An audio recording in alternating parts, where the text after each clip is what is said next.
decisions that we make can have an impact eternally. Same thing for Saul that we saw earlier. One little decision to sacrifice prematurely affected eternity. Because the kingship, the line of Jesus doesn't run through Saul, it runs through David because of that. But here wanted me to talk about the relationship between David and Saul. But it's really, it's like the same thing over and over and over and over again. Saul doesn't like David. Saul wants to kill David. David continues to honor Saul in the midst of all that. And it's just interesting because of what motivates Saul is really two things as far as I can tell. Fear and jealousy. Two things that cripple Saul's decision-making capability and his ability to, rule God's people well and rightly. The thing that corrupted Saul's kingship was not any single act, but his inability to properly deal with fear and jealousy. The same thing happens to us all the time. Just fear and jealousy get in the way of the things that we need to do so often. For fear, I found four things that I think, there were probably more that Saul was fearful of. Number one, he was fearful of his position. He's the king of a nation. It's a lot of pressure we put on somebody. You got to make decisions. There's a reason why, if you look at a president when they enter office, you look at them 4 years or 8 years later when they leave office. There's something to be said for the aging process, but they seem to gray a lot faster in 4 to 8 years than a normal person. There's a lot of pressure on that job. So he's fearful of his position because he knows that there's a lot of pressure. He's fearful of the people. The Israelites have, asked for this king. They get what they want, and he's got to do right by them, or else he's going to, lose that kingship.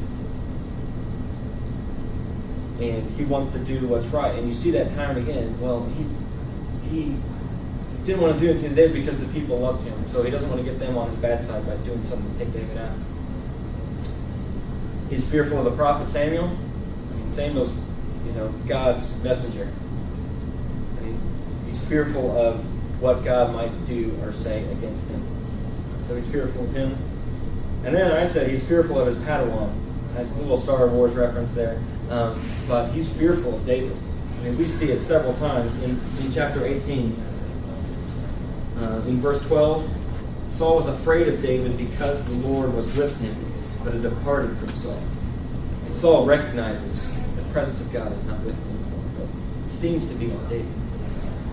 That's got to scare you. If you knew the presence of God, and then all of a sudden you don't experience that anymore, but somebody else is getting it. So he fears him. And then jealousy as well. Jealousy of David's success. After Goliath is killed, after David and Jonathan are at the soul, David and all the crew come back from fighting the Philistines, and the women come out and sing the song. Saul has slain his thousands. Saul's like, yeah, that's right. Thousands to me. Immediately the next line, David has 10,000. What? I'm the king. I'm supposed to get more than anybody. I can give a David. This little guy. Goliath was not 10,000 people. He was one dude. Yes, he was huge, so we'll give him 2. How about that? 1,000, 2. Okay, I'm Saul. I'm the king. Give me more. Come on. But he says in verse 8, right after this song is sung, and Saul was very angry. And this saying displeased him. He said, they have ascribed to David 10,000s, and to me they have ascribed thousands. And what more can he have but the king? You see a lot of jealousy in that. It's like, can we not take pride in thousands? But 10,000 is 10 times more. Come on. And just to be able to say, look, congratulations, you've done all this. you've won battles for the kingdom of Israel. Congratulations. Way to go. Let's continue to use that for the good of the kingdom. But he says, no, I don't like someone else getting more than me because I'm the king. There's no other king but me. And what else is left for him but the kingdom after this? So he's jealous. He's jealous of David's success. Later we see that he's jealous of Jonathan's love. Jonathan loves David more than his own father. As we see, Saul wants to kill David. Jonathan protects David and lets David know, hey, this is what my dad's talking about. This is what he wants to do. So just hide, be careful, and don't get too involved over your head, or my dad's going to get you. So you just want to be careful. So he's jealous of Jonathan's love. And then I think he's also jealous of God. Because God's presence had departed from Saul. He says, I want that presence back. It's David now, and that's not fair. If I had that presence, then maybe we'd be doing the things that I want to do, that I want to see done. So all these things, fear and jealousy, lead to Saul's disobedience, which leads to his removal from the kingship. And he is torn from him. I mean, at the end of 1 Samuel, he ends up dead. And David dies too, so, but the idea of Saul trying to do everything to eliminate David actually backfires on him, and he ends up dead, and David ends up king of Israel. But it's really,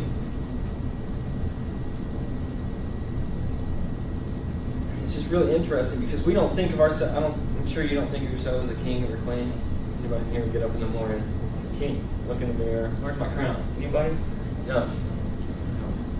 But we all make decisions every single day. And we have the opportunity to be led by our fear and our jealousy. We have the opportunity to be led by our confidence. Look at David. David was led by his utter confidence in God. Read the Psalms. Read the Psalms. I don't remember right offhand. There may be a Psalm of Saul. I don't think there is. But David writes them and has even written them about these events that happen. When Saul is chasing him, when Saul is threatening to kill him, when he spares Saul's life, twice Saul's life is in his hands and he spares him. And David writes Psalms about that. He talks about how he can't strike down the anointed one of God. He'll allow God to strike David down before he strikes Saul down. He says, dealing with Saul is God's deal. That's not mine.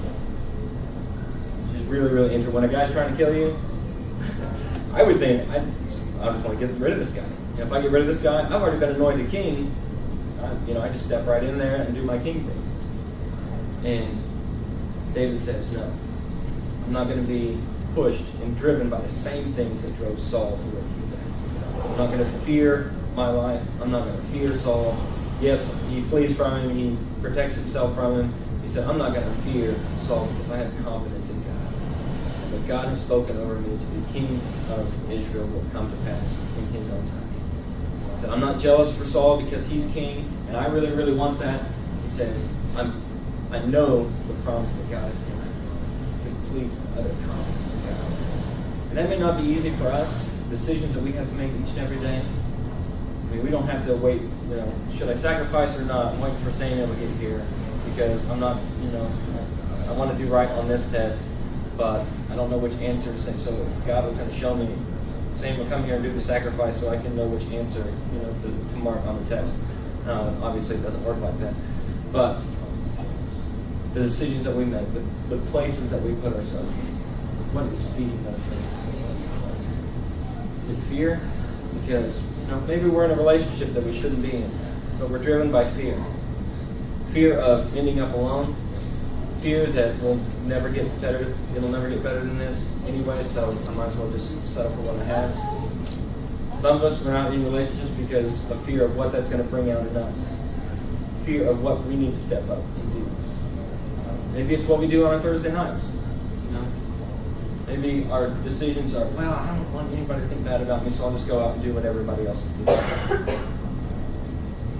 It can be any decision that we make. What's driving that? Do we go out and buy the latest and greatest? Do we have to have the MacBook Pro rather than just the MacBook, or rather than just the Acer, or rather than just the, I can't even think of, Gateway or whatever. Do we need something that works, or do we need the best?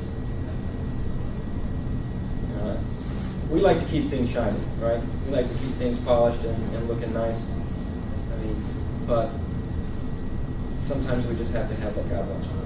And we have to be able to make the decisions and say, I don't need to have what everybody else has. I need to have what God wants from me.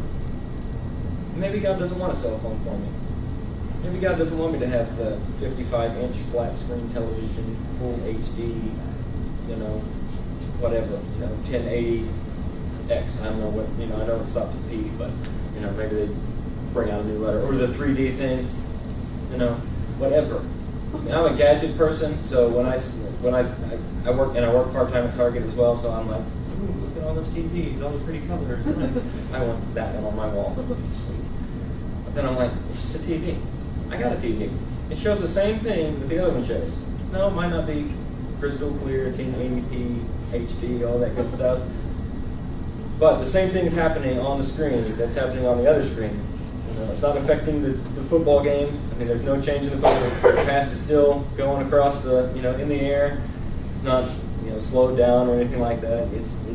It's just crazy how we get caught up in all that. We get caught up in jealousy. We get caught up in fear. And we say, I'm not going to rest on God. I've got to go and get this on my own because God's holding out on me.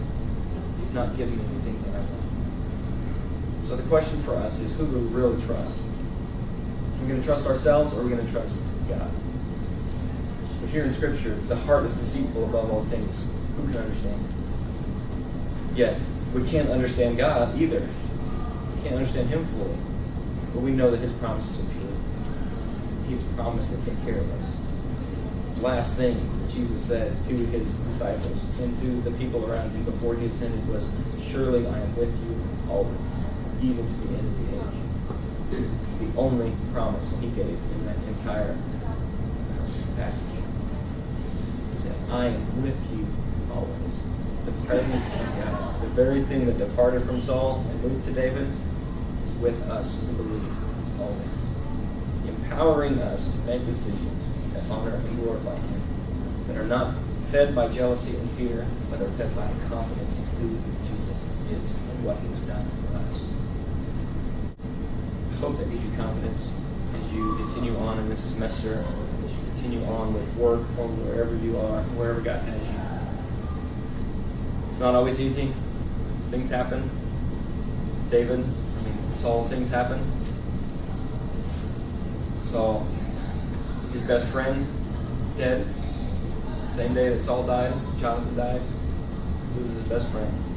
He continues to move forward. That doesn't mean David never made a mistake. That doesn't mean you're never going to make a mistake. It's going to happen. It's a good thing about it. Just as even the bad things that David did were redeemed in Christ. The lineage of David runs through Jesus, ends at Jesus Christ. As a way to say, I can redeem anything. Adultery, really, really poor decisions, whatever you've been involved in, Christ redeems that. It's a beautiful thing. It's a very beautiful thing.